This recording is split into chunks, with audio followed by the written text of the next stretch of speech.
சென்னையின் புறநகரில் இருந்த அந்த கேசவ விலாஸ் பங்களா காரிருளில் மூழ்கியிருந்தது. வானம் கருத்திருந்தது. எந்த நேரமும் பெருமழை கொட்டலாம் என்ற சூழலில் பலத்த காற்று ஜன்னல் கதவுகளை அடித்து உலுக்கியது. ஆனால் அந்த பிரம்மாண்ட பங்களாவின் வரவேற்பறைக்குள் வீசிய காற்றோ பவித்ராவின் வாழ்க்கையையே உலுக்கிக் கொண்டிருந்தது. கேசவன் மறைந்து சரியாக 25 நாட்கள் தான் ஆகியிருந்தன. கணவனை இழந்த துக்கம் நெஞ்சை அடைக்க பவித்ரா தன் 5 வயது மகன் அகிலனை நெஞ்சோடு அணைத்தபடி நின்றிருந்தாள்.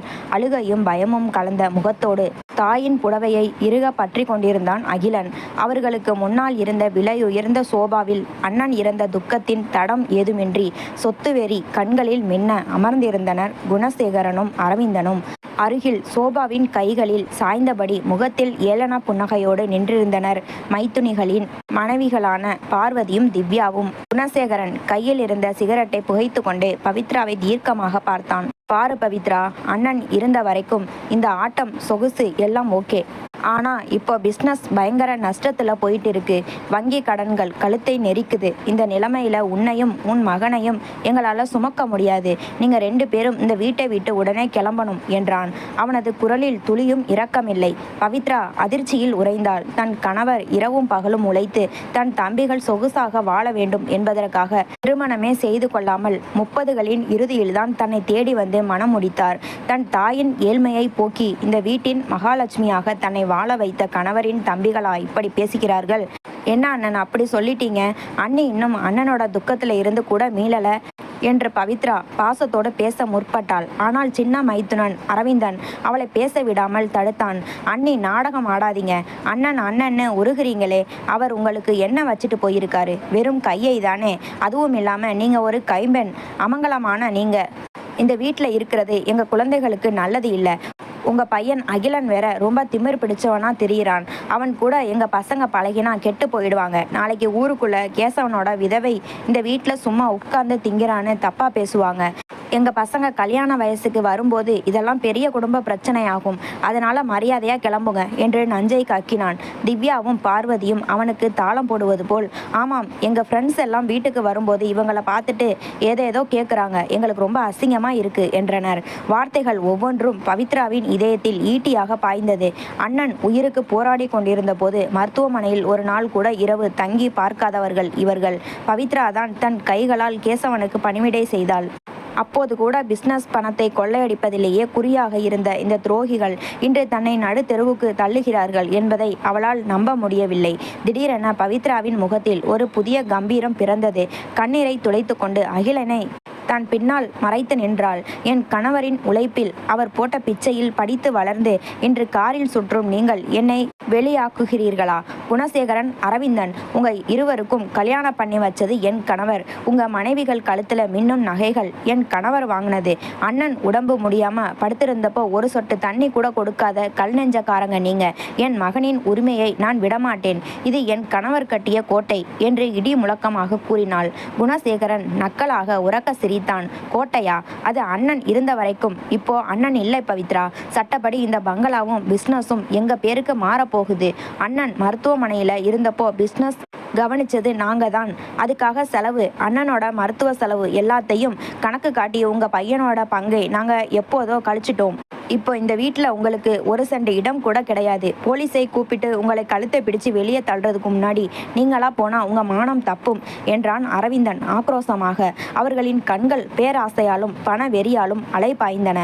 அங்கிருந்த காவலாளியோ வேலைக்காரர்களோ பவித்ராவுக்கு ஆதரவாக பேச பயந்து தலை குனிந்து நின்றனர். பவித்ரா புரிந்து கொண்டாள். பாசமும் தர்மமும் மரணித்துவிட்ட இந்த நகரத்தில் தன் 5 வயது மகனை காப்பாற்ற வேண்டுமானால்தான் இப்போதைக்கு விலகியே ஆக வேண்டும். வாதாடுவதில் பயனில்லை. சரி, நான் கிளம்புகிறேன் என்றாள் பவித்ரா தீர்க்கமான குரலில். ஆனால் ஒன்று நினைவில் வைத்துக் கொள்ளுங்கள். இந்த பங்களாவுக்கு நீங்கள் எவ்வளவு உரிமையாளரோ என் மகன் அகிலனும் அவ்வளவு உரிமையாளன். இன்று எங்களை அனாதையாக நடுத்தெருவில் நிறுத்தும் உங்களுக்கும் ஒரு நாள் காலம் பதில் சொல்லும். என் கணவரின் ஆன்மாவும் அந்த இறைவனும் உங்களை சும்மா விடமாட்டார்கள். அவள் பேசிக்கொண்டிருக்கும் போதே பார்வதி குறுக்கிட்டாள். பெரிய நீதிபதி வந்துட்டாங்க தீர்ப்பு சொல்ல. கிளம்புற வழியை பாருங்க. அப்படியே போகும்போது கவனிச்சுக்கோங்க. பீரோவில் இருக்கிற நகையோ பணமோ இல்லை அண்ணனோட பட்டு புடவைகளோ எதையும் திருடிக்கிட்டு போகக்கூடாது. உங்கள் சாமான்களை நாங்கள் செக் பண்ணுவோம் என்றாள் மட்டரகமாக.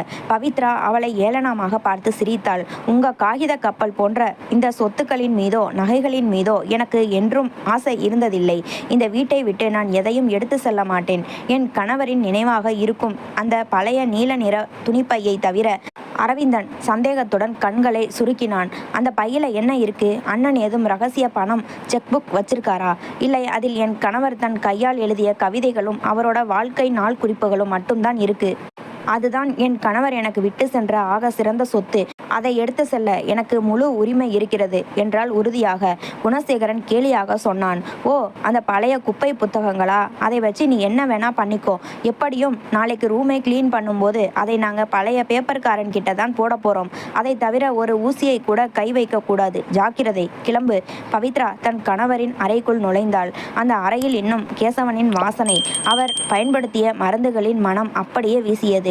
படுக்கையின் அருகே இருந்த அலமாரியை திறந்து கேசவன் உயிராக கருதிய அந்த நீல நிற துணிப்பையை எடுத்தாள். அதற்குள் பல வருடங்களாக அவர் எழுதிய டைரிகள் அடுக்கப்பட்டிருந்தன.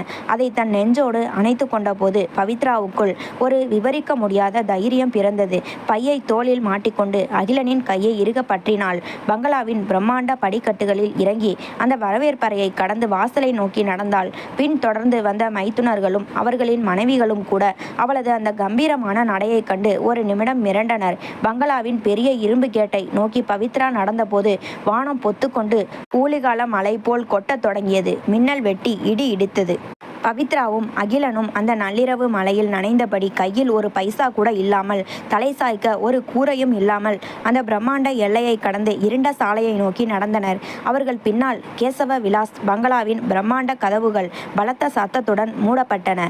அந்த துரோகிகள் தங்களின் வெற்றியை எண்ணி உள்ளே சிரித்து கொண்டிருக்க, மலையின் சத்தத்தையும் தாண்டி பவித்ராவின் இதயத்தில் விதியின் புதிய ஆட்டம் தொடங்கப் போவதற்கான இடி முழக்கம் கேட்டது. மழை வெறித்து பெய்து கொண்டிருந்தது. வானம் கருத்த போர்வை போர்த்தியது போல் இருக்க அவ்வப்போது வெட்டிய மின்னல் கீற்றுகள் அந்த பாழடைந்த சாலையை நொடி பொழுது வெளிச்சமாக்கி மறைந்தன. கால்கள் எங்கு செல்கின்றன என்றே தெரியாமல் பவித்ரா நடந்து கொண்டிருந்தாள். அவளது ஆடைகள் நனைந்து உடலோடு ஒட்டி இருந்தன. தோளில் கேசவனின் நினைவுகள் சுமந்த அந்த நீல நிற துணிப்பை கனத்து கொண்டிருந்தது. அவளது கையை இறுக பற்றி இருந்த 5 வயது அகிலன் குளிரிலும் பயத்திலும் நடுங்கிக் கொண்டிருந்தான். திடீரென அவன் கால்கள் தடுமாறி சாலையில் அமர்ந்தான். அம்மா, எனக்கு பசிக்குதுமா, வயிறு ரொம்ப வலிக்குது. நாம ஏன் நம்ம வீட்டை விட்டு இங்க வந்தோம்? அப்பா எங்கம்மா போனாரு என்று விம்மி விம்மி அழத் தொடங்கினான். அகிலனின் அழுகுரல் பவித்ராவின் இதயத்தை சுக்குநூறாக உடைத்தது. நேற்று வரை ஏசி அறையில் பஞ்சு மெத்தையில் உறங்கிய குழந்தை நினைத்ததெல்லாம் தட்டாமல் மேஜைக்கு வந்த வாழ்வு இன்று கொட்டும் மழையில் நள்ளிரவு இருட்டில் ஒருவேளை உணவுக்கு வழி இல்லாமல் தெருவில் நிற்கிறான். சுட்டெரிக்கும் பசி அவனது பிஞ்சு உடலை வாட்டியது. பவித்ரா சட்டென்று சாலையில் மண்டியிட்டு அகிலனை தன் நெஞ்சோடு அணைத்து கொண்டாள். தன் புடவை தலைப்பால் அவனது தலையை துடைக்க முயன்றாள். ஆனால் அவளது புடவையும் நனைந்துதான் போயிருந்தது. அகிலா தங்கம், அழாதடா, இதோ அம்மா இருக்கேல்ல, நமக்கு ஒரு சூப்பர் வீடு இருக்கு, அங்க போய் சூடா சாப்பிடலாம், சரியா? அழக்கூடாது செல்லம் என்று தன் கண்ணீரை மறைத்து கொண்டு அவனுக்கு பொய் ஆறுதல் கூறினாள். ஆனால் அடுத்து எங்கே போவது? கையில் ஒரு பைசா கூட இல்லை. உறவினர்கள் என்று சொல்லிக்கொள்ள யாரும் இல்லை. கேசவனின் தம்பிகளோ தங்களை கழுத்தை பிடித்து வெளியே தள்ளிவிட்டார்கள். இந்த நள்ளிரவில் கதவை தட்டுவது. அப்போதுதான் இருளுக்கு நடுவே ஒரு மெல்லிய மின்னல் வெட்டு போல அவளுக்கு தன் தாய் வாழ்ந்த அந்த பழைய ஓட்டு வீடு நினைவுக்கு வந்தது. பவித்ரா கேசவனை திருமணம் செய்து கொள்வதற்கு முன்பு அவளது தாய் நகரின் ஒரு ஏழை குடியிருப்பில் வசித்து வந்தார். கேசவனின் பங்களாவுக்குள் நுழைந்த பிறகு பவித்ரா அந்த பக்கமே சென்றதில்லை. தாய் இறந்த பிறகு அந்த சிறிய ஓட்டு வீடு பல வருடங்களாக பூட்டி கிடந்தது. ஆமாம், என் அம்மா வாழ்ந்த வீடு, அதுதான் இப்போ எனக்கும் என் மகனுக்கும் இருக்கும் ஒரே எல்லை என்று நினைத்தவள் புதிய பலத்தோடு அகிலனை தன் கைகளில் தூக்கி கொண்டு அந்த ஏழை குடியிருப்பு நோக்கி நடக்க தொடங்கினாள். கிட்டத்தட்ட 1 மணி நேர நடைப்பயணத்திற்கு பிறகு அந்த சிறிய சந்துக்குள் இருக்கும் ஓட்டு வீட்டின் முன்னால் வந்து நின்றாள். சுற்றிலும் இருந்த வீடுகள் அனைத்தும் இருளில் மூழ்கி மக்கள் உறங்கி கொண்டிருந்தனர். வீட்டின் கதவு மழையிலும் வெயிலிலும் ஊறி கரையான் அரித்து இற்று போயிருந்தது. பவித்ரா தன் கைகளால் பூட்டை தொட்டால். துருப்பிடித்திருந்த அந்த பூட்டு அவள் லேசாக இழுத்த உடனேயே உடைந்து கலன்றது. கதவை தள்ளி கொண்டு உள்ளே நுழைந்தாள். உள்ளே கும்மிருட்டு. பங்களாவின் வாட்ச்மேன் கொடுத்திருந்த ஒரு சிறிய தீப்பெட்டி அவளது நனையாத பையில் பாக்கெட்டில் இருந்தது. அதிர்ஷ்டவசமாக நினைவுக்கு வந்தது. ஒரு குச்சியை உரசினாள். அந்த சிறிய ஒளியில் தெரிந்த காட்சியைக் கண்டு அவளுக்கு தூக்கி வாரி போட்டது. வீடெங்கும் சிலந்தி வலைகள் பின்னி இருந்தன. தூசியும் தும்புமாக தரை முழுவதும் மண் படிந்திருந்தது. ஓட்டின் சில பகுதிகள் உடைந்திருந்ததால் மழைநீர் கூரையிலிருந்து சொட்டு சொட்டாக தரையில் விழுந்து தேங்கி இருந்தது. ஒரு காலத்தில் பங்களாவின் ராணியாக வலம் வந்தவள் இன்று ஒரு பாழடைந்த இடிந்த வீட்டில் நிற்கிறாள். அகிலன் பயந்து போய் அவளது காலை கட்டி கொண்டான். அம்மா, இந்த வீடு நல்லாவே இல்லம்மா, பயமா இருக்கு என்றான். பயப்படாதடா கண்ணா, அம்மா இதை இப்பவே சூப்பரா மாத்திடுறேன் என்று கூறிவிட்டு பவித்ரா தன் புடவையை இடுப்பில் சொருகி கொண்டு களத்தில் இறங்கினாள். அங்கிருந்த ஒரு பழைய துடப்பத்தை எடுத்து சிலந்தி வலைகளை அகற்றினாள். தரையில் தேங்கியிருந்த மழைநீரை தன் கைகளாலேயே அள்ளி வெளியேற்றினாள். ஒரு பழைய கிழிந்த சாம்பல் நிற துணியை கண்டுபிடித்து தூசிகளை துடைத்து அகிலன் அமர்வதற்காக ஒரு சிறிய இடத்தை அசுர வேகத்தில் தயார் செய்தாள். அவளது மென்மையான கரங்களில் தூசியும் அழுக்கும் படிந்தன. நக கண்கள் வலிக்கத் தொடங்கினாள். ஆனால் மகனின் பசிக்கு முன்னால் அவளுக்கு அந்த வலி பொருட்டாக தெரியவில்லை.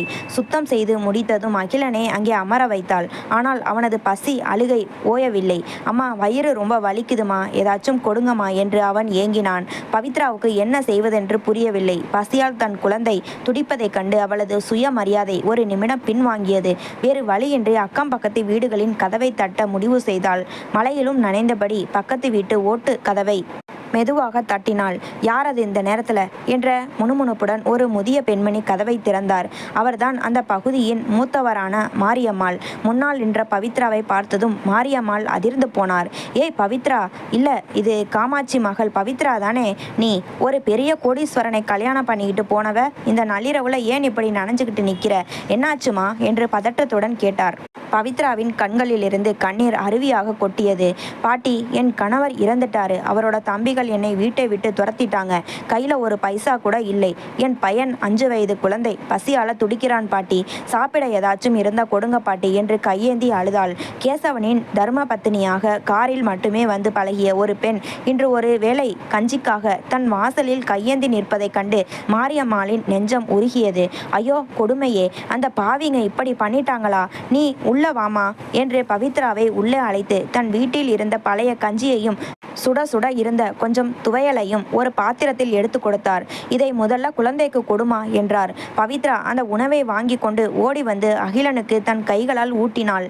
பசியின் உச்சத்தில் இருந்த அகிலன் அதை அமுதமாக நினைத்து ஆவலோடு சாப்பிட்டான். அவனது வயிறு நிறைந்ததும் தாயின் மடியில் தலை வைத்து அந்த இடிந்த ஓட்டு வீட்டிலும் நிம்மதியாக உறங்கத் தொடங்கினான்.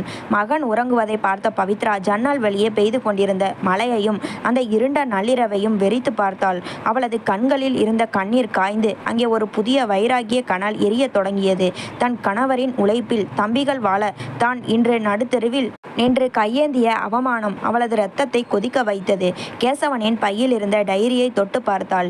இனி இந்த உலகத்தில் யாருக்கும் முன்னாலும் நான் கையேந்த மாட்டேன். என் கணவரின் தம்பிகள் என் முன்னால் கையேந்தும் ஒரு நாளை நான் என் உழைப்பால் உருவாக்குவேன். இனி என் மகனை நானே உழைத்து கம்பீரமாக வளர்ப்பேன் என்று அந்த இருண்ட நள்ளிரவில் இடிந்த வீட்டிற்குள் பவித்ரா தன் கண்ணீரை துடைத்து கொண்டு உறுதியான சபதம் எடுத்தாள்.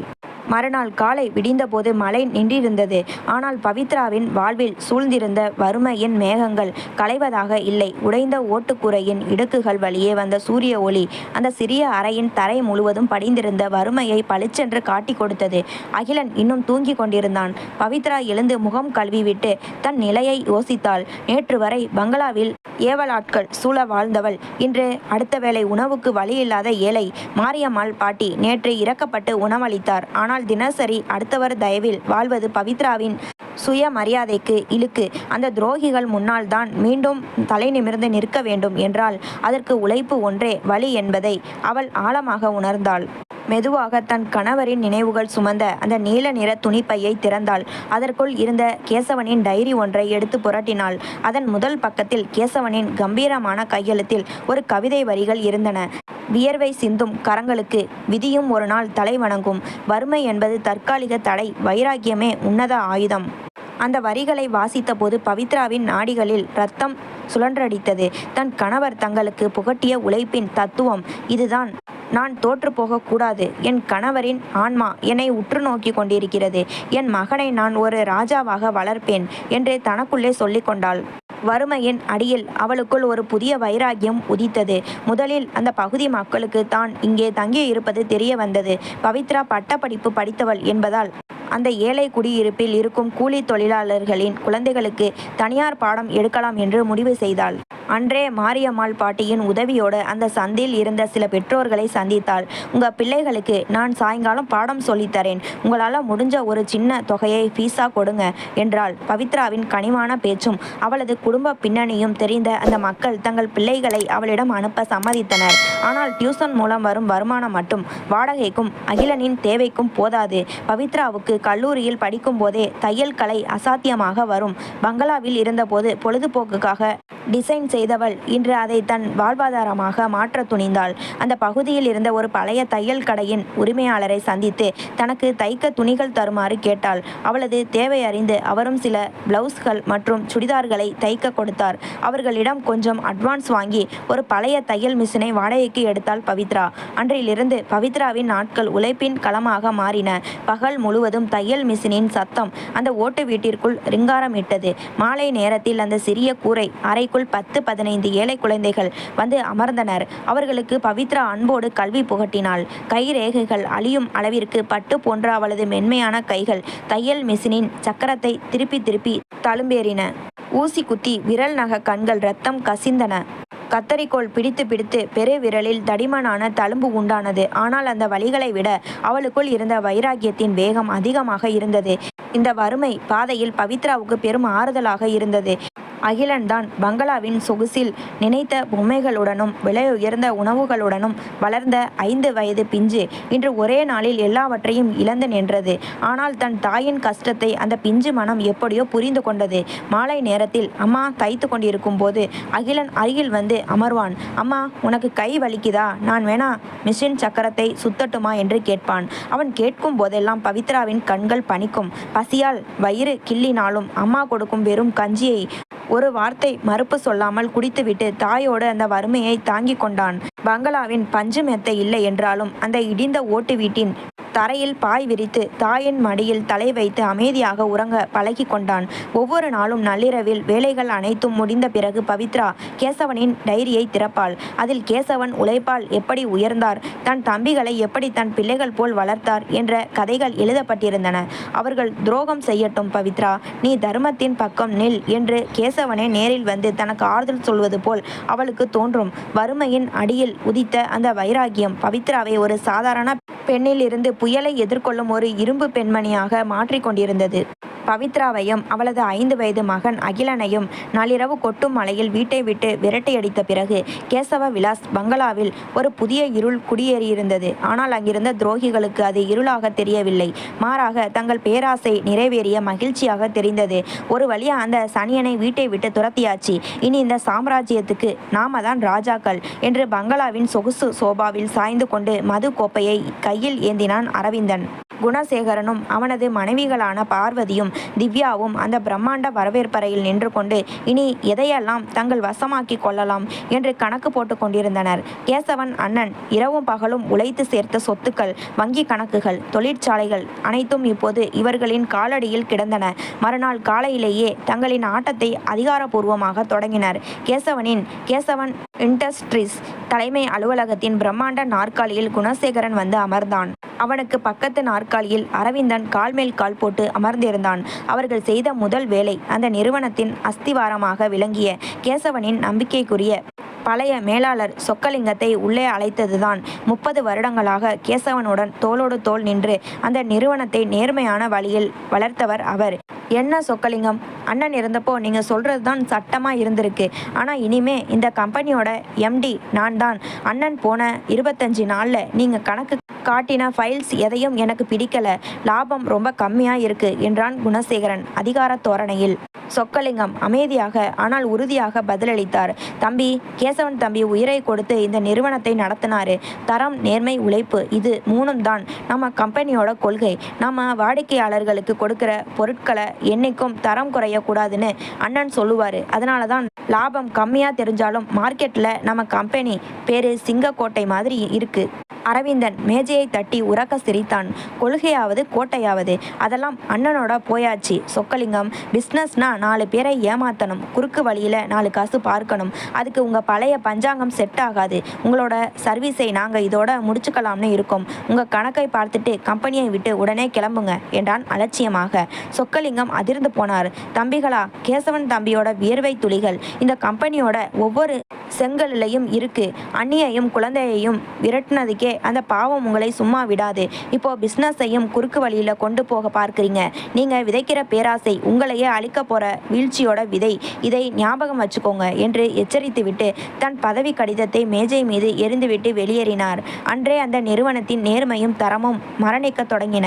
குணசேகரன் குறுக்கு வழியில் கோடீஸ்வரனாக ஆசைப்பட்டான். அண்ணன் உழைத்து சேர்த்த பணமும் புகழும் அவனுக்கு போதவில்லை.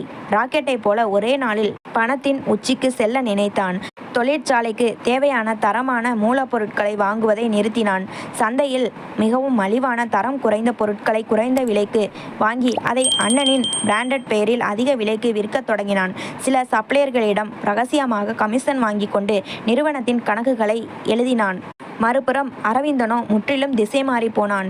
கேசவன் உயிருடன் இருந்தவரை தம்பியை மிகவும் கண்டிப்புடன் வளர்த்தார். அவனது ஊர் சுற்றும் நண்பர்களை விட்டும் மது பழக்கத்தை விட்டும் தடுத்திருந்தார். ஆனால் இப்போது கேசவன் இல்லை, கேட்க நாதியும் இல்லை. அரவிந்தன் பகல் நேரத்திலேயே மதுவில் மூழ்க தொடங்கினான்.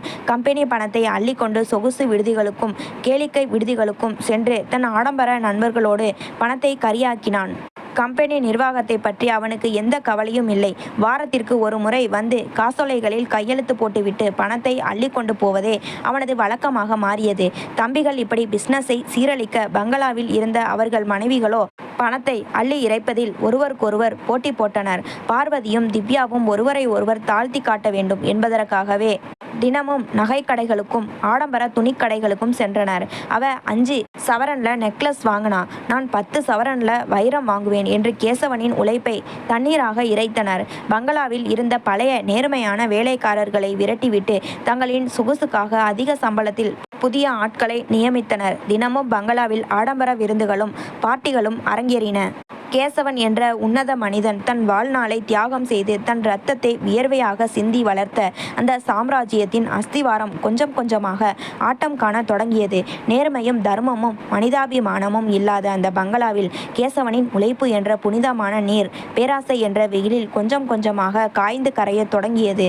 ஆனால் தாங்கள் ஆழமாக விழுந்து கொண்டிருக்கிறோம் என்பதை அறியாமல் அந்த துரோகிகள் தங்களின் வீழ்ச்சிக்கான விதையை தாங்களே ஆழமாக விதைத்து கொண்டிருந்தனர்.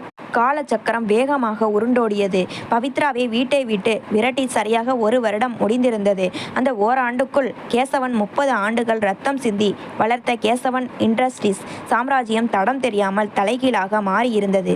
துரோகத்தின் மீதும் பேராசையின் மீதும் கட்டப்பட்ட எந்த ஒரு மாளிகையும் நீண்ட நாள் நிலைக்காது என்ற விதியின் நியதி இங்கே அரங்கேற தொடங்கியது. குணசேகரன் குறுக்கு வழியில் லாபம் பார்க்க நினைத்து சந்தையில் விநியோகித்த தரம் குறைந்த பொருட்களால் நிறுவனத்தின் பெயர் நாசமாய் போனது. கேசவன் இண்டஸ்ட்ரீஸ் பொருட்கள் நம்பகமானவை அல்ல என்ற வதந்தி மார்க்கெட்டில் காட்டுத்தீயாய் பரவியது. நேற்று வரை போட்டி போட்டுக்கொண்டு ஆர்டர் கொடுத்த பெரிய வாடிக்கையாளர்கள் அனைவரும் நிறுவனத்தை விட்டு மொத்தமாக விலகினர். புதிய ஆர்டர்கள் எதுவும் வரவில்லை. வந்த பொருட்களும் தரம் இல்லை என்று திருப்பி அனுப்பப்பட்டன. வருமானம் முற்றிலுமாக நின்ற போதும் குணசேகரனுக்கும் அரவிந்தனுக்கும் ஆடம்பரத்தை விட்டு கொடுக்க மனமில்லை. நஷ்டத்தை ஈடுகட்டவும் தங்களின் சொகுசு வாழ்க்கையை தக்க வைத்துக் கொள்ளவும் குணசேகரன் குறுக்கு வழியை தேர்ந்தெடுத்தான். அரசு மற்றும் தனியார் வங்கிகளில் நிறுவனத்தின் சொத்துக்களை பிணையமாக வைத்து கோடிக்கணக்கில் கடன் வாங்க தொடங்கினான். இந்த மாதம் கடனை வாங்கி அட்ஜஸ்ட் பண்ணிடுவோம், அடுத்த மாதம் எல்லாம் சரியாகிடும் என்று தனக்குத்தானே பொய் சொல்லிக் கொண்டான் குணசேகரன். ஆனால் கடன் என்பது ஒரு ஆபத்தான சதுப்பு நிலம். அதில் ஒரு முறை காலை வைத்தால் தப்பிக்க நினைத்து உதைக்க உதைக்க அது மனிதனை மேலும் ஆழத்திற்கு இழுத்து செல்லும் என்பதை அவன் அறியவில்லை. வாங்கின கடனுக்கு வட்டி குட்டி போட்டு வளர கடன் என்ற பெருங்கடலில் அவர்கள் குடும்பத்தோடு மூழ்கத் தொடங்கினர். இதற்கிடையில் தொழிற்சாலையின் நிலைமை இன்னும் மோசமானது. வங்கி கடனில் வந்த பணத்தை தம்பிகள் இருவரும் தங்கள் சொந்த செலவுகளுக்கும் மனைவிகளின் ஆடம்பரத்திற்கும் பயன்படுத்தியதால் தொழிற்சாலையில் இரவு பகலாக உழைத்த தொழிலாளர்களுக்கு 3 மாதங்களாக சம்பளம் வழங்கப்படவில்லை. ஒரு நாள் பொறுத்த தொழிலாளர்கள் மறுநாள் எரிமலையாய் வெடித்தனர். தொழிற்சாலையின் பிரம்மாண்ட இரும்பு கேட்டின் முன்னால் நூற்றுக்கணக்கான தொழிலாளர்கள் திரண்டு கையில் சிவப்பு கொடிகளை ஏந்தி வேலை நிறுத்தத்தில் ஈடுபட்டனர். சம்பளத்தை உடனே வழங்கு, தொழிலாளர் துரோகிகளே ஒழிக என்ற முழக்கங்கள் காதை பிளந்தன. இயந்திரங்களின் சத்தம் கேட்டுக்கொண்டிருந்த தொழிற்சாலை இன்று மயான அமைதியோடும் தொழிலாளர்களின் கோபத்தோடும் முடங்கி கிடந்தது. நிலைமை இத்துடன் நிற்கவில்லை. வங்கிகளில் வாங்கிய கடனுக்கான தவணை பல மாதங்களாக கட்டப்படாததால் வங்கியின் கடன் வசூல் அதிகாரிகளும் தம்பிகள் இருவரும் தனிப்பட்ட முறையில் வாங்கிய கடன்காரர்களும் கேசவ விலாஸ் பங்களாவின் வாசலில் வந்து குவிய தொடங்கினர். அதிகாலை வேளையிலேயே பங்களாவின் பிரம்மாண்ட இரும்பு கேட்டை உழுக்கும் சத்தம் கேட்கும். குணசேகரன், அரவிந்தன், தைரியம் இருந்தா வெளியே வாங்கடா. அடுத்தவன் பணத்தை ஏமாத்திட்டு பங்களாவுக்குள்ள ஏசி காத்து வாங்குறீங்களா? மரியாதையா எங்களோட அசல் பணத்தையும் வட்டியையும் கொடுங்க, இல்லனா வீட்டை விட்டு நகர மாட்டோம் என்று கடன்காரர்கள் தெருவே கேட்கும்படி வசைபாடத் தொடங்கினர். நேற்று வரை அந்த பகுதி மக்கள் மரியாதையோடு பார்த்த பங்களா இன்று ஊரே வேடிக்கை பார்க்கும் ஒரு அவமான சின்னமாக மாறியிருந்தது. வாசலில் கடன்காரர்களின் முழக்கங்கள் கேட்டுக்கொண்டிருக்க பங்களாவின் உள்ளேயோ ஒரு நிஜ நரகமே குடியேறியிருந்தது. நேற்று வரை பவித்ராவையும் அவளது குழந்தையையும் வீட்டை விட்டு விரட்டுவதற்காக பாசமழை பொழிந்து ஒன்று சேர்ந்த தம்பிகள் இன்று நஷ்டத்தின் உச்சியில் எதிரி பிராணிகளாக மாறி நின்றனர். பங்களாவின் நடு வரவேற்பறையில் குணசேகரனும் அரவிந்தனும் கவிழ்ந்து போன பிசினஸ் ஃபைல்களை தூக்கி எறிந்து சண்டையிட்டு கொண்டிருந்தனர்.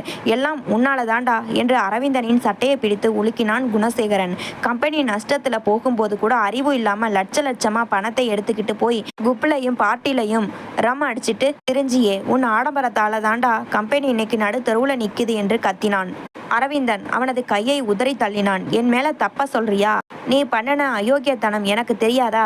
அண்ணன் வச்சிருந்த நல்ல சப்ளையர்ஸ் எல்லாம் விரட்டிட்டு கமிஷனுக்கு ஆசைப்பட்டு தரம் குறைஞ்ச கச்ச பொருட்களை வாங்கினியே, அப்போ உன் புத்தி எங்க போச்சு? நீ வாங்கின கோடிக்கணக்கான கடன் பணம் எங்க போச்சு? நீயும் உன் பொண்டாட்டியும் சொகுசா வாழத்தான் பிசினஸை முழுசா டூப்ளிகேட் ஆக்குனீங்க என்று பதிலுக்கு கர்ஜித்தான். அவர்கள் சண்டை போட்டு கொண்டிருக்கும் போதே பார்வதியும் திவ்யாவும் உள்ளே வந்து எண்ணெய் ஊற்றினர். ஆமாக்கா, உங்க புருஷன் பெரிய பிசினஸ் மேக்னட் மாதிரி கம்பெனி நாற்காலியில உட்கார்ந்தாரே, இப்போ வாசல்ல வந்து நிக்கிற கடன்காரங்களுக்கு பதில் சொல்ல துப்பில்ல. என் நகைகள் எல்லாம் அடகு வைக்க சொல்றாரு என்று திவ்யா கத்தினாள். ஏய், வாய மூடு திவ்யா. உன் புருஷன் கடையில போய் குடிக்கிறதுக்கும் உனக்கு கார் வாங்குறதுக்கும் தான் கம்பெனி பணம் அளிச்சது. முதல்ல உங்க ரூம்ல இருக்கிற ஏசியை கலட்டி வித்து கடனை அடையடி என்று பார்வதி சீறினாள். வாசல் புறத்தில் கடன்காரர்களின் வசைப்பாடல்கள், உள்ளே தம்பிகளின் சட்டை பிடிப்பு சண்டைகள், தேவராட்டிகளின் கூச்சல். கேசவன் இருந்தபோது அமைதியும் தெய்வீகமும் மகிழ்ச்சியும் நிறைந்திருந்த அந்த புன்னகை மாளிகை இன்று நிம்மதி முற்றிலும் மறைந்து சாபமும் நரகமும் குடியேறிய ஒரு பாழடைந்த கூடாரமாக மாறியிருந்தது. விதியின் சக்கரம் மிக கொடூரமாக சுழலத் தொடங்கி இருந்தது. பவித்ராவின் கண்ணீர் வீணாக போவதில்லை என்பதை அந்த பங்களாவின் இடுபாடுகள் நிரூபிக்க தொடங்கி இருந்தன. பங்களா ஏலத்திற்கு வருகிறது. விதி என்பது மிகவும் விசித்திரமானது. அது சில நேரங்களில் நிதானமாக காய்களை நகர்த்தும். ஆனால் இறுதி ஆட்டத்தை தொடங்கும் போது அதனிடமிருந்து தப்பிக்க எவராலும் முடியாது. பேராசையும் ஆவணமும் கொண்டு பவித்ராவையும் ஒரு பச்சிளம் குழந்தையையும் வீட்டை விட்டு துரத்திய குணசேகரனுக்கும் அரவிந்தனுக்கும் விதியின் இறுதி தீர்ப்பு எழுதும் நாள் வந்துவிட்டது. வங்கிகளில் வாங்கிய கோடிக்கணக்கான கடனுக்கான வட்டி அசல் எதுவும் கட்டப்படாமல் நிலுவையில் இருந்ததால் வங்கிகள் தங்களின் இறுதி ஆயுதத்தை எடுத்தன. பல முறை அனுப்பப்பட்ட நோட்டீஸ்களுக்கு தம்பிகளிடம் இருந்து எந்த பதிலும் இல்லாததால் வங்கிகள் நீதிமன்றத்தை நாடின. நீதிமன்றம் கேசவன் இண்டஸ்ட்ரீஸ் தொழிற்சாலையையும் கேசவ விலாஸ் பங்களாவையும் உடனடியாக ஜப்தி செய்து ஏலத்தில் விட்டு அசல் தொகையை மீட்க உத்தரவிட்டது. மறுநாள் காலையிலேயே நகரின் முன்னணி நாளிதழ்களில் பிரபல தொழிலதிபர் கேசவன் ராயின் பங்களாவும் தொழிற்சாலையும் ஏலத்திற்கு வருகின்றன என்ற செய்தி பொது அறிவிப்பாக வெளியானது. இந்த செய்தி கேட்டு குணசேகரனும் அரவிந்தனும் இடி விழுந்த மரமாய் உறைந்து போயினர். அண்ணே, இப்போ என்னென்ன பண்றது? கோர்ட் ஆர்டர் வந்தா போலீஸோட வந்து கடையை பூட்டிடுவாங்களே, நமக்கு தெரிஞ்ச பெரிய ஆளுங்க கிட்ட பேசி ஏதாச்சும் பண்ண முடியுமா என்று அரவிந்தன் பதற்றத்தில் நடுங்கினான். ஆடம்பரமாக வாழ்ந்த காலத்தில் தங்களை சுற்றி வலம் வந்த அரசியல்வாதிகள், தொழிலதிபர்கள் என பெரிய மனிதர்களின் முகங்கள் குணசேகரனின் நினைவுக்கு வந்தன. பயப்படாதடா, நம்ம கிட்ட பழகின பெரிய இடத்த ஆளுங்க இருக்காங்க.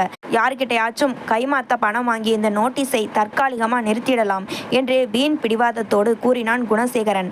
அன்றே தம்பிகள் இருவரும் உதவி கேட்டு தங்களின் பழைய நண்பர்களையும் உறவினர்களையும் தேடி அலைந்தனர். கேசவன் உயிரோடு இருந்த வரைக்கும் இவர்களோடு பார்ட்டி கொண்டாடிய இவர்களின் பணத்தில் சொகுசு வாழ்க்கை வாழ்ந்த தங்களின் உயிர் நண்பர்களின் வீடுகளுக்கு சென்றனர். ஆனால் காலத்தின் சக்கரம் தலைகீழாக சுழன்றதை அறிந்த அந்த நண்பர்கள் தம்பிகளை தங்கள் வீட்டு வாசலுக்குள் கூட அனுமதிக்கவில்லை. சார் வீட்டில் இல்லை, வெளியூர் போயிருக்காரு என்று வேலைக்காரர்கள் மூலம் சொல்லி அனுப்பி அவமானப்படுத்தினர். இன்னும் சில உறவினர்களோ முகத்திற்கு நேராகவே, அன்னைக்கே கேசவன் இருந்தப்போ அவன் பேச்சை கேட்டு ஒழுங்கா நடந்திருந்தா இந்த நிலைமை வந்திருக்குமா?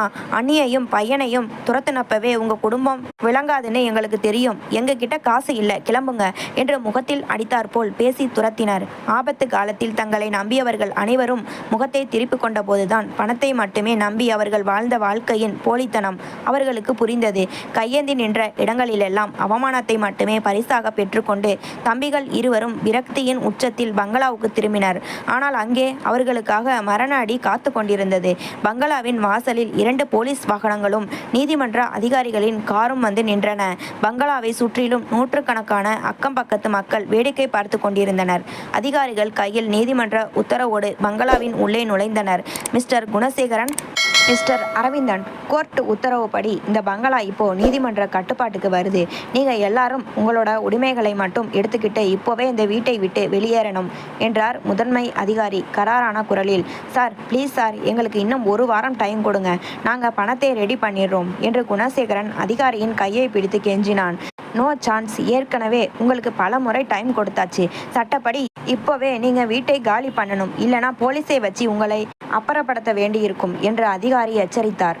பங்களாவுக்குள் இருந்த பார்வதியும் திவ்யாவும் அலறி துடித்தனர். தங்களின் விலை உயர்ந்த பட்டு புடவைகளையும் தங்கம் மற்றும் வைர நகைகளையும் பைகளில் அவசர அவசரமாக அள்ள முயன்றனர். ஆனால் அதிகாரிகள் அவர்களை தடுத்தனர். நீங்கள் தனிப்பட்ட முறையில் வாங்கிய நகைகளாக இருந்தாலும் நிறுவனத்தின் பணத்தில் வாங்கப்பட்டதாக கணக்கு காட்டப்பட்டுள்ளதால் எதையும் எடுத்து செல்ல அனுமதி இல்லை. அணிந்திருக்கும் நகைகளை தவிர வேறு எதையும் தொடக்கூடாது என்று கராராக கூறிவிட்டனர். 1 வருடத்திற்கு முன்பு இதே பங்களாவின் வரவேற்பறையில் பவித்ராவையும் அவளது 5 வயது மகன் அகிலனையும் எந்த ஒரு இரக்கமும் இல்லாமல் இன்னைக்கே இப்போவே இந்த வீட்டை விட்டு போ என்று கழுத்தை பிடித்து தள்ளாத குறையாக விரட்டினார்களோ அதே பங்களாவில் அதே இடத்தில் வைத்து இன்று நீதிமன்ற அதிகாரிகள் குணசேகரனையும் அரவிந்தனையும் அவர்கள் குடும்பத்தையும் தடியடி நடத்தி வெளியேற்றுவது போல் மிரட்டி வெளியேற்றினர். ஒட்டுமொத்த குடும்பமும் கைகளில் வெறும் துணிமணிகள் அடங்கிய சில பைகளை மட்டும் தூக்கி கொண்டு நடுத்தெருவில் வந்து நின்றது. அதிகாரிகள் பங்களாவின் பிரம்மாண்ட மர கதவுகளை மூடி பெரிய இரும்பு பூட்டை பூட்டி அதன் மேல் நீதிமன்றத்தின் சிவப்பு நிற சீல் வைத்தனர். அந்த சீல் வைக்கப்பட்ட சத்தம் தம்பிகளின் இதயத்தில் மரண அடியாய் விழுந்தது. ஆடம்பரமாக வலம் வந்த பார்வதியும் திவ்யாவும் பங்களாவின் வாசலிலேயே அமர்ந்து தங்களின் தலை விதியை நொந்து கொண்டு ஐயோ நடுத்தெருவுக்கு வந்துட்டோமே என்று கதறி அழுதனர். குணசேகரனும் அரவிந்தனும் தங்களின் கௌரவமும் சாம்ராஜ்யமும் தடம் தெரியாமல் அழிந்து போனதை எண்ணி தலை குனிந்து நின்றனர். விதியின் சக்கரம் தன் ஆட்டத்தை மிக துல்லியமாக முடித்திருந்தது. அநீதியின் மீது கட்டப்பட்ட கோட்டை இடிந்து தரைமட்டமான அந்த நள்ளிரவில் தம்பிகள் குடும்பத்தோடு தெருவில் நின்ற காட்சி தர்மத்தின் நீதியை உலகத்திற்கு உறக்கச் சொன்னது. அன்று இரவு வானம் அமைதியாக இருந்தது. மாரியம்மாள் பாட்டி கொடுத்த எளிய உணவை சாப்பிட்டுவிட்டு 5 வயது அகிலன் பாயில் ஆழ்ந்த உறக்கத்தில் இருந்தான். அவனது பிஞ்சு முகம் தூக்கத்திலும் அமைதியாக இருப்பதை ஒரு நிமிடம் பவித்ரா உற்று பார்த்தாள். பகல் முழுவதும் தையல் மிஷினை மிதித்ததில் அவளது கால்களும் இடுப்பும் கடுமையாக வலித்தன. ஊசி குத்திய விரல் நக கண்கள் எரிச்சலை தந்தன. எனினும் பவித்ரா உறங்க செல்லவில்லை. அந்த சிறிய ஓட்டு வீட்டின் மூலையில் இருந்த தன் கணவர் கேசவனின் ஒரே நினைவான அந்த நீல நிற துணிப்பையை பார்த்தாள். பங்களாவை விட்டு வெளியேறிய நாளிலிருந்து இன்று வரை அந்த பையை அவள் துவைக்கவில்லை. மழையில் நனைந்து அதன் பின் தூசிகளும் அழுக்கும் படிந்து அந்த பை மிகவும் மோசமான நிலையில் இருந்தது. என் கணவர் உயிராக கருதிய பை இது. இதை இப்படியே அழுக்காக வைத்திருக்க கூடாது. நாளை விடிந்ததும் இதை நன்றாக துவைத்து சுத்தம் செய்துவிட வேண்டும் என்று பவித்ரா முடிவு செய்தாள். துவைப்பதற்காக பையை தூக்கியவள் அதற்குள் இருந்த கேசவனின் கவிதை புத்தகங்களையும் நாட்குறிப்புகளையும் ஒவ்வொன்றாக எடுத்து மெதுவாக பாயில் அடுக்கினாள். கணவரின் கைகள் தீண்டிய அந்த புத்தகங்களை தொடும்போதெல்லாம் அவளுக்குள் ஒரு இனம் புரியாத பாசம் பெருக்கெடுத்தது. அனைத்து புத்தகங்களையும் வெளியே எடுத்த பிறகு பையின் உள்ளே வேறு ஏதேனும் காகிதங்கள் இருக்கிறதா என்று பார்ப்பதற்காக பையை தலைகீழாக கவிழ்த்து தரையில் பலமாக உதறினாள். டொக்கென்று ஒரு சிறிய உலோக சத்தம் கேட்டது.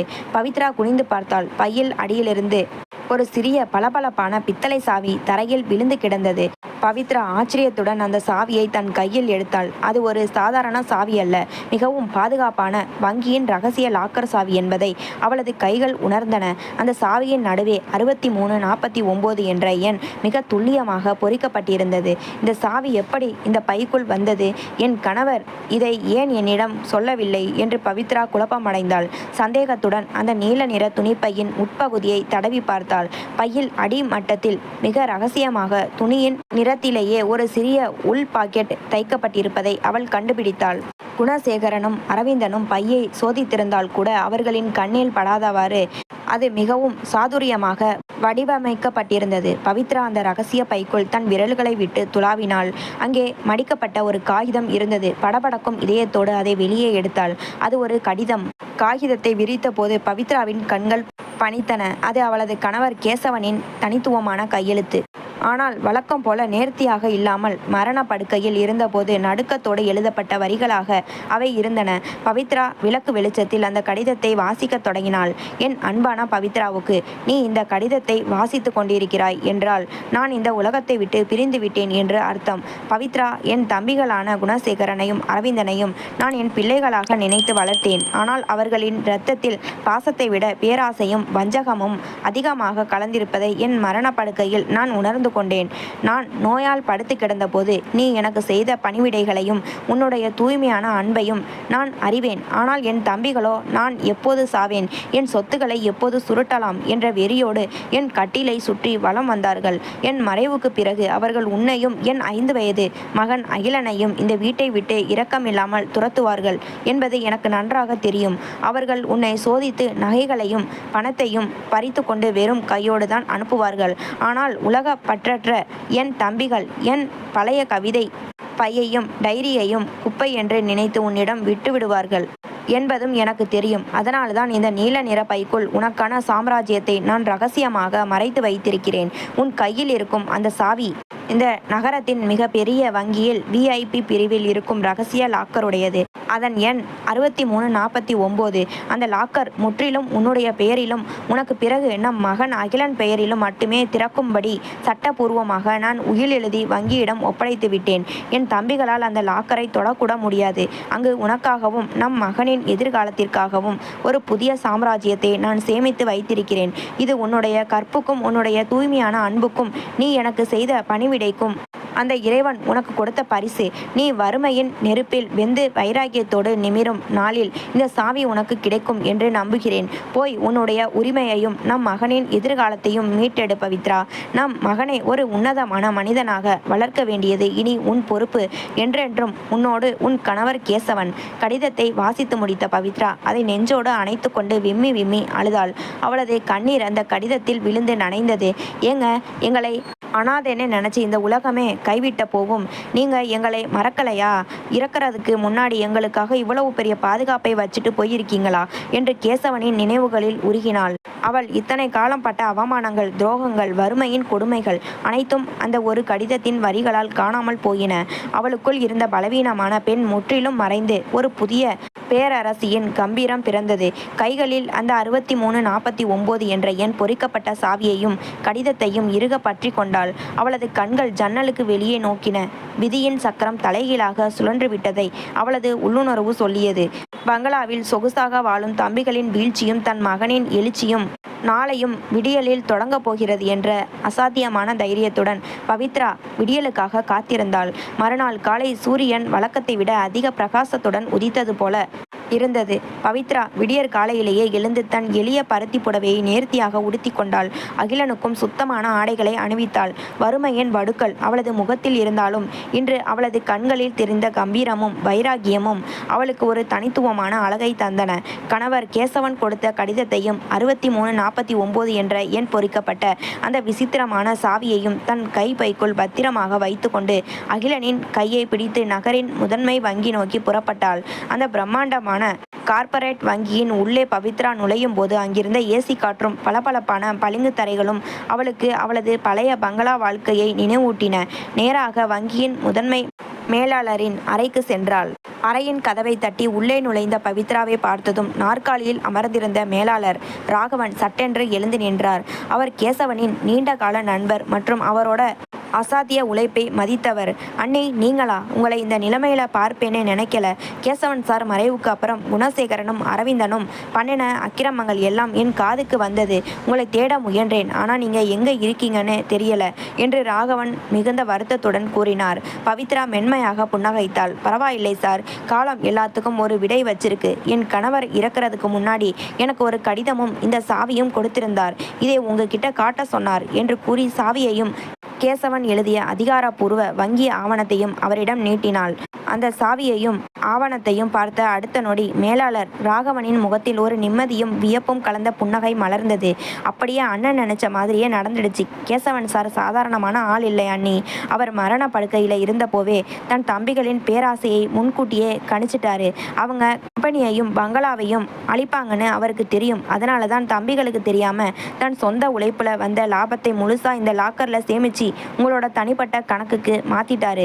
வாங்க அண்ணி, உங்க சாம்ராஜ்யத்தை நீங்களே பாருங்க என்று மிகுந்த மரியாதையோடு அவளை ரகசிய லாக்கர் அறைக்கு அழைத்து சென்றார். பல அடுக்கு காவல்களையும் தடிமனான இரும்பு தடுப்பு கதவுகளையும் கடந்து வங்கியின் அதீத பாதுகாப்பு நிறைந்த நிலவறைக்குள் அவர்கள் சென்றனர். அங்கே இருந்த பிரம்மாண்ட இரும்பு அலமாரியில் 6349 என்ற எண் கொண்ட லாக்கரின் முன்னால் பவித்ரா நின்றாள். அவளது கைகள் லேசாக நடுங்கின. தன் கணவரின் நினைவை மனதில் இருத்தி சாவியை துவாரத்தில் இட்டு மெதுவாக திருகினாள்.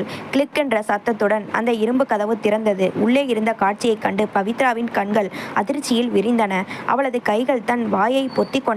அந்த பெரிய லாக்கர் அறை முழுவதும் கோடிக்கணக்கான ரூபாய் மதிப்புள்ள புதிய 500 ரூபாய் பணக்கட்டுகள் அடுக்கடுக்காக குவித்து வைக்கப்பட்டிருந்தன. மற்றொரு புறம் பளபளக்கும் தூய தங்க கட்டிகளும் கண்ணை பறிக்கும் வைர நெக்லஸ்கள் மற்றும் நவரத்தின நகைகளும் மரப்பெட்டிகளில் ராஜ கம்பீரத்தோடு மின்னின. நேற்று வரை ஒரு வேளை உணவு கஞ்சிக்காக தையல் மிஷினை மிதித்து விரல்களில் இரத்தம் சிந்தியவளுக்கு முன்னால் கொட்டி கிடக்கும் இந்த செல்வம் ஒரு கனவு போல தோன்றியது. ஆனால் எல்லாவற்றிற்கும் மேலாக அந்த லாக்கரின் நடுவே ஒரு நீல நிற வெல்வெட் ஃபைல் இருந்தது. பவித்ரா அதை எடுத்து பிரித்து பார்த்தாள். அதற்குள் இருந்த ஆவணங்களை கண்டபோதுதான் அவளுக்கு உண்மையான அதிர்ச்சி காத்திருந்தது. அவை சாதாரண காகிதங்கள் அல்ல. கேசவன் தன் தம்பிகளுக்கு தெரியாமல் தன் சொந்த உழைப்பில் ஈட்டிய தனிப்பட்ட வருமானத்தை கொண்டு சென்னையின் முக்கிய தொழில்பேட்டைகளில் வாங்கியிருந்த 3 பிரம்மாண்டமான புதிய தொழிற்சாலைகளின் அசல் பத்திரங்கள். மேலும் நகரின் புறநகரில் இருந்த பல ஏக்கர் பரப்பளவு கொண்ட ஒரு அதிநவீன பண்ணை வீட்டின் பத்திரமும் அதில் இருந்தது. மழையும் இருளும் சூழ்ந்த அந்த பாழடைந்த ஓட்டு வீட்டின் ஓரத்திலிருந்து சென்னையின் பிரம்மாண்டமான கார்ப்பரேட் வங்கியின் ரகசிய நிலவரை வரை பவித்ரா கடந்து வந்த பாதை சாதாரணமானதல்ல. அது அவளது கண்ணீரும் வைராகியமும் கலந்த அக்னி பிரவேசம். முன்னால் கொட்டி கிடந்த கோடிக்கணக்கான பணம், பளபளக்கும் தங்க கட்டிகள், எல்லாவற்றிற்கும் மேலாக தன் கணவர் தொலைநோக்கு பார்வையோடு தன் பெயரில் சட்டபூர்வமாக விட்டு சென்ற 3 பெரிய தொழிற்சாலைகளின் பத்திரங்கள் என அனைத்தையும் பவித்ரா பிரமிப்புடன் பார்த்தாள். பேராசையாலும் வஞ்சகத்தாலும் அண்ணனின் சாம்ராஜ்யத்தையே அளித்த தம்பிகளுக்கு தெரியாமல் கேசவன் தன் உண்மையான வாரிசுகளுக்காக கட்டி வைத்திருந்த மாற்றுக்கோட்டை இது என்பதை அவள் உணர்ந்தாள். அவளது கண்களில் இருந்து வழிந்த கண்ணீர் துளிகள் இம்முறை துக்கத்தினால் அல்ல, தன் கணவன் தன் மீது வைத்திருந்த எல்லையற்ற நம்பிக்கையையும் பாசத்தையும் எண்ணிய பெருமிதத்தினால் வந்தவை. பவித்ரா மெதுவாக திரும்பி தன் அருகில் நின்று கொண்டிருந்த 5 வயது மகன் அகிலனை பார்த்தாள். நேற்று வரை வறுமையின் பிடியில் சிக்கி ஒருவேளை கஞ்சிக்காக ஏங்கிய அந்த பிஞ்சு முகம் இன்று ஒரு மாபெரும் சாம்ராஜ்யத்தின் இளவரசனாக நிமிர்ந்து நின்றது. லாக்கரில் இருந்த கேசவன் இண்டஸ்ட்ரீஸ் புதிய நிர்வாக ஆவணங்களையும் தன் கணவரின் நினைவுகளையும் நெஞ்சோடு அணைத்தபடி பவித்ரா வங்கியின் நிலவரையை விட்டு வெளியே வந்தாள். அவளது ஒவ்வொரு அடியிலும் இப்போது ஒரு புதிய பேரரசியின் கம்பீரம் தென்பட்டது. அதே வேளையில் கேசவ விலாஸ் பங்களாவின் சீல் வைக்கப்பட்ட இரும்பு கேட்டின் முன்னால் நடு தெருவில் கைகளில் சில துணிப்பைகளுடன் அனாதையாக நின்றிருந்தனர் குணசேகரனும் அரவிந்தனும். அவர்களது மனைவிகளும் சொத்து வெறியால் மதியிழந்து அண்ணியையும் குழந்தையையும் விரட்டியடித்த அந்த துரோகிகளுக்கு விதியின் சக்கரம் மிக துல்லியமாக தன் இறுதி தீர்ப்பை வழங்கியிருந்தது. அவமானத்தாலும் வறுமையின் ஆரம்ப கொடூரத்தாலும் தலைகுனிந்து நின்ற அவர்களின் கண்களுக்கு முன்னால் ஒரு சொகுசு கார் வந்து மெதுவாக நின்றது. காரின் கதவு திறக்கப்பட அதிலிருந்து கம்பீரமாக இறங்கினாள் பவித்ரா. அவளது கையை பற்றியபடி நேர்த்தியான உடையில் சிறு சிங்கம் போல் நடந்து வந்தான் அகிலன். 1 வருடத்திற்கு முன்பு நள்ளிரவு மலையில் கையேந்தி நின்ற பவித்ராவை இன்று கோடீஸ்வர தோரணையில் கண்ட தம்பிகள் இருவரும் அதிர்ச்சியில் உறைந்து பேச வார்த்தைகளின்றி அப்படியே உறைந்து நின்றனர். பவித்ரா அவர்களை ஏளனமாகவோ கோபமாகவோ பார்க்கவில்லை. மாறாக அவளது முகத்தில் ஒரு தீர்க்கமான அமைதி நிலவியது. அவளது கனிவான ஆனால் உறுதியான குரல் அங்கே ஒலித்தது. குணசேகரன், அரவிந்தன், அன்று என் கணவர் போட்ட பிச்சையில் வாழ்ந்து கொண்டே எங்களை நடுத்தெருவில் நிறுத்தினீர்கள். பாசமும் தர்மமும் இல்லாத உங்கள் பேராசை இன்று உங்களையே நடுத்தெருவுக்கு கொண்டு வந்து நிறுத்திவிட்டது. சட்டம் உங்களை வீட்டை விட்டு விரட்டி இருக்கலாம். ஆனால் உங்கள் அண்ணனின் ஆன்மா உங்களை உங்கள் மனசாட்சியின் முன்னால் தோற்கடித்து விட்டது. அவள் பேசி முடித்ததும் அவளது புதிய நிறுவனத்தின் மேலாளராக பொறுப்பேற்றிருந்த பழைய மேலாளர் சொக்கலிங்கம் ஐயா முன்னால் வந்து, அம்மா, ஏலத்திற்கு வரும் கேசவ் விலாஸ் பங்களாவையும் பழைய தொழிற்சாலையையும் நம்முடைய புதிய நிறுவனத்தின் பெயரில் விலைக்கு வாங்குவதற்கான அனைத்து ஏல ஆவணங்களும் தயாராக உள்ளன என்று மரியாதையுடன் கூறினார். அதை கேட்ட குணசேகரனும் அரவிந்தனும் தங்களின் தவறை உணர்ந்து குற்ற உணர்ச்சியால் பவித்ராவின் காலடியில் விழுந்து கதறினர். அண்ணி, எங்களை மன்னிச்சிடுங்க அண்ணி. பேராசையால தப்பு பண்ணிட்டோம். எங்களை அனாதையா விட்டுடாதீங்க என்று கையேந்தினர். அன்று பவித்ராவின் பட்டுப்புடவைகளை சோதிக்க வேண்டும் என்று மட்டரகமாக பேசிய பார்வதியும் திவ்யாவும் இன்று தலை குனிந்து கண்ணீர் வடித்தனர். தன் முன்னால் கையேந்தி நிற்கும் தம்பிகளை பார்த்த பவித்ரா தன் தோளில் இருந்த அந்த பழைய நீல நிற துணிப்பையை ஒரு முறை தொட்டு கொண்டாள். அவளுக்குள் அவளது கணவர் கேசவன் எழுதிய டைரியின் வரிகள் எதிரொலித்தன. அவர்கள் துரோகம் செய்யட்டும் பவித்ரா, நீ தர்மத்தின் பக்கம் நில். அவர்களை பார்த்து சொன்னால், உங்களை பழிவாங்க வேண்டும் என்ற எண்ணம் எனக்கு என்றுமே இல்லை. உங்களை உங்களின் தவறுகளை தண்டித்து விட்டன. மனிதனாக வாழ பழகி கொள்ளுங்கள் என்று கூறிவிட்டு அவர்களுக்கு வாழ்வாதாரத்திற்காக ஒரு சிறிய தொகையை சொக்கலிங்கம் மூலம் வழங்க ஏற்பாடு செய்தாள். ஆனால் தன் கணவரின் கோட்டைக்குள் மீண்டும் துரோகிகளுக்கு இடமில்லை என்பதில் அவள் உறுதியாக இருந்தாள். பவித்ரா அகிலனின் கையை பிடித்து கொண்டு மீண்டும் காரில் ஏறி அமர்ந்தாள். கார் அங்கிருந்து புறப்பட்டு கேசவன் அவளுக்காக விட்டு சென்ற புதிய சாம்ராஜ்யத்தை நோக்கி கம்பீரமாக நகர்ந்தது. காரிருள் நீங்கி விடியலின் புதிய சூரிய ஒளி பவித்ராவின் முகத்தில் பிரகாசமாக படர்ந்தது. வறுமையின் அடியில் உதித்த வைராகியமும் தர்மத்தின் வழியே நின்ற நேர்மையும் ஒரு பெண்ணை எப்படி சிகரத்தின் உச்சிக்கு கொண்டு சேர்க்கும் என்பதற்கு சான்றாக பவித்ராவின் வாழ்வு விதியின் ஆட்டத்தை வென்று புது சரித்திரம் படைத்தது.